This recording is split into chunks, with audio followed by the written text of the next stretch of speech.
Good morning, everyone, and thank you for being here today. Language is not just a system of grammar rules or vocabulary lists. Language reflects culture, emotions, history, humor, and even identity. One of the most expressive, colorful, and cultural rich components of any language is something we call idioms and fixed expressions. These expressions make English sound alive and vibrant. When native speakers use idioms, they show their emotions and values in ways that literal language can never express. For example, saying I'm very happy is simple, but saying I'm over the moon immediately creates a vivid, emotional picture. Idioms give language personality, and fixed expressions give language structure and fluence.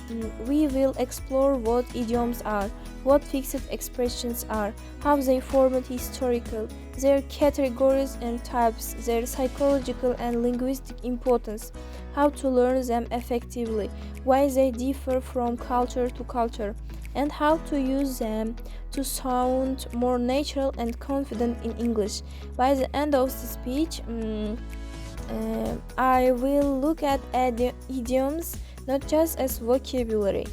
Let's begin with idioms. An idiom is a combination of words whose meaning cannot be understood from the literal meaning of the words themselves. In other words, the idioms has a non-literal, often metaphorical meaning. For example, kick the bucket does not mean someone kicks a real bucket. It means to die. In other words, a piece of cake does not mean a dessert. It means something very easy. Idioms make up a huge part of natural English. In fact, native speakers use idioms daily, often without realizing it. Idioms have several important characteristics. They have non-literal meaning. They have fixed word other. They are often cultural shaped and they cannot be changed grammatically.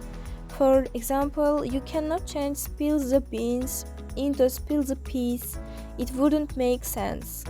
Idioms are fixed, stable, and deeply connected to culture. Now, let's move to fixed expression.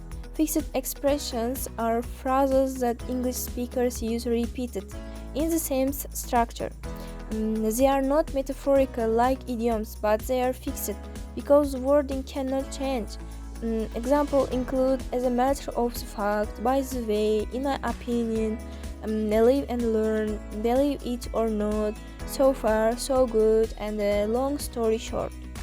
These expressions help organize ideas, connect thoughts, express attitudes, and provide fluence in speech. They act like ready-made building blocks.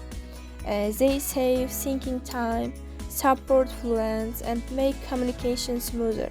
When a learner uses fixed expressions correctly, their speaking becomes more natural, structured, and impressive. Idioms also have interesting historical origins. Many come from ancient traditions and daily life. For example, bite the dust comes from old battlefields. We have fallen soldiers literally fell into the dust. Literature contributed many idioms, especially Shakespeare, who created expressions like breaks the ice, wild goose chase, heart of gold, and in a pickle. Religion also gave us idioms like a drop in bucket and the blind leading the blind. Military history added expressions such as bite the bullet, drop a bombshell, and stick to your guns. The business world created idioms like think outside the box, the bottom line, and back to square one. History shapes idioms, and idioms preserve history. Um, so let's explore the categories of idioms, which helps us understand and remember them better. There are idioms about people, such as cold fish for an emotional person or dark horse for someone with hidden talent.